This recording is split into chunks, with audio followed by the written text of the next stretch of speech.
Hey. Xong rồi có một sai chỉ mấy bằng một cái sai là Python programming language.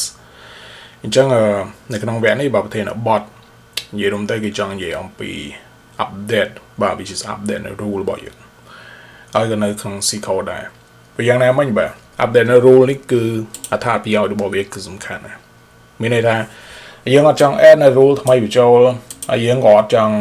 delete នៅ rule ហើយក៏ add ថ្មីបញ្ចូលក៏ប៉ុន្តែយើងចង់ modify វាអញ្ចឹងយើងមាននៅ resident យើងមានអ្នកស្រុកដែលគាត់រស់នៅនេះបាទយើងមានលេខ which is ID ដែលជា primary key យើងមាននៅឈ្មោះរបស់គាត់យើងមាននៅសាយដ្ឋានរបស់គាត់ដែលគាត់រស់នៅហើយយើងអត់ចង់ add ថ្មីបញ្ចូលទេក៏ប៉ុន្តែយើងចង់ modify លក្ខណៈមួយកែពីកន្លែងគាត់រស់នៅទៅកាន់កន្លែងផ្សេងថាគាត់ពីមុនគឺថាអ្នករស់នៅ which is សុកពិសិដ្ឋនេះគាត់រស់នៅភ្នំពេញ which is 1 2 3មិនចឹងមិននិយាយអំពីខ្លួនខ្ញុំណាបាទខ្ញុំចង់យើងចង់កែពី PP 1 2 3នេះបើទៅកាន់នេះផ្សេងទៅកាន់ PS 1 2 3យ៉ាងលក្ខណៈមួយចឹងអូខេអញ្ចឹងនៅក្នុង which is script របស់យើងនៅក្នុង Python which is ភាសា SQL ដែលយើងនិយាយនេះគឺ which is going to be នៅខ្លះ SQ នេះនិយាយថា update បាទខ្មែរ update ខ្មែរដែលជាខ្មែរនេះមានន័យថា table នេះបាទ update ខ្មែរហើយ set នេះគឺមានន័យថាយើងនឹងធ្វើការ modify វាបាទនៅលក្ខខណ្ឌថ្មីបញ្ចូលនិយាយថា set អីគេ set នៅ address នេះដែលជា column នេះទៅកាន់នេះមួយផ្សេងទៅនិយាយថា set address set equal ទៅកាន់ single quotation mark ហើយនៅក្នុង single quotation mark នេះគឺយើងដាក់លក្ខខណ្ឌថ្មីដើម្បី modify យើងនិយាយថាពីមុនគាត់នៅ which is pp 1 3មិនចឹងឥឡូវនេះយើងធ្វើការ change បដូរវាពី pp 1 3ទៅកាន់ ps 1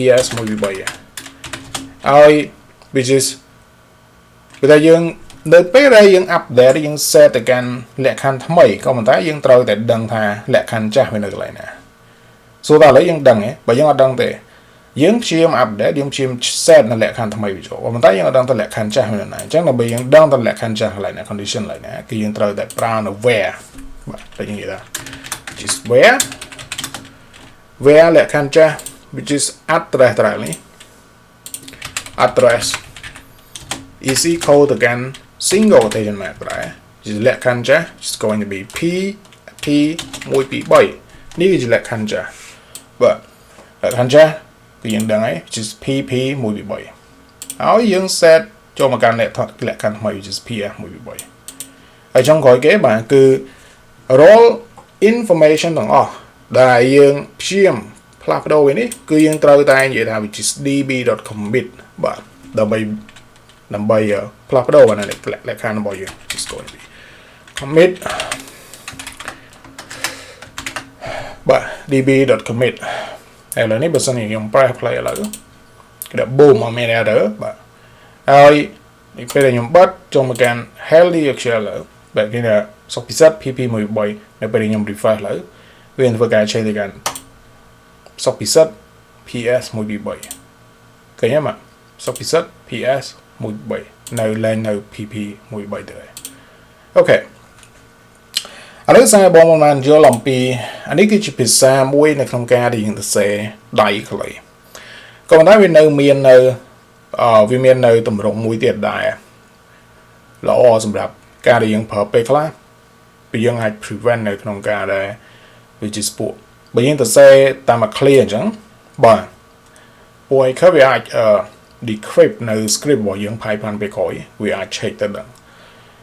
ទម្រង់មួយទៀតដែលយើងអាចសរសេរដើម្បី prevent នៅពេលដែល decrypt នៅ Python app របស់យើងមកកុំឲ្យគេដឹងគឺយើងនឹងធ្វើការ delete បាននៅ which is កន្លែងចោល which is ps 1 3ចោលដោយប្រើនៅ which is percent tag s ហើយកន្លែងនេះក៏ដូចគ្នា which is percent tag s បាទ percent tag s ឬក៏បើយើងអាចបង្កើតនៅ which is command មួយនៅខាងលើយើងនិយាយថា which is command semicolon មកកាន់ការដែលយើង update ធ្វើនេះខាត់វាមកដាក់ខាងលើនេះហើយ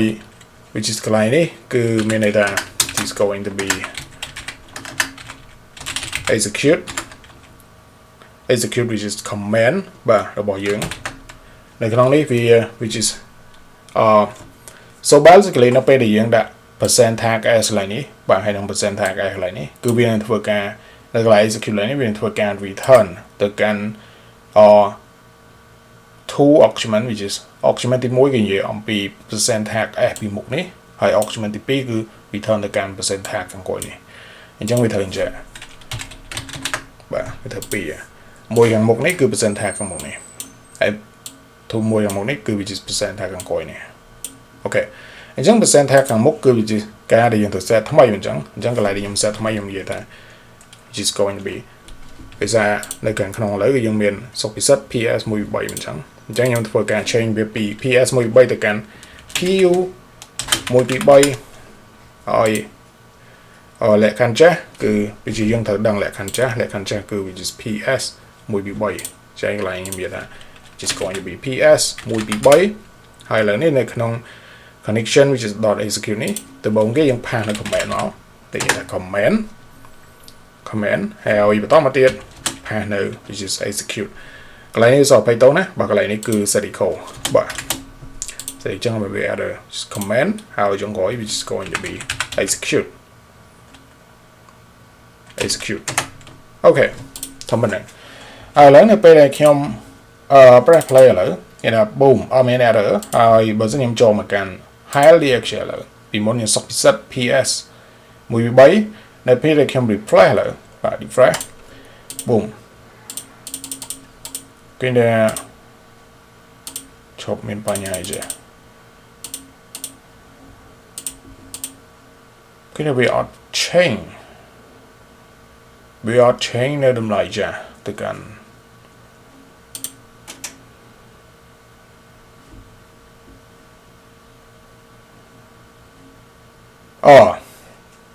អានឹងគឺ design ចេះ design លក្ខខណ្ឌចាស់វានិយាយបងប្អូនគ្នា design លក្ខខណ្ឌចាស់គេថា ps dot clear 1 2 3ហ្នឹងបាទក៏ប៉ុន្តែនៅកន្លែងខ្ញុំបាននិយាយថា dot clear កន្លែងខ្ញុំនិយាយថា ps 1 2 3ជាប់គ្នាបាទកន្លែងនេះយើងត្រូវ dot clear ខុសតែ space មួយក៏ work អូខេ press play ម្ដងទៀតហើយនៅពេលដែលខ្ញុំចូលមកកាន់ highly refresh សុខពិសិដ្ឋ ps 1 2 3 refresh ជាងនេះវានិយាយថាសុខពិសិដ្ឋ pu 1 2 3ឃើញថាត្រឹមត្រូវ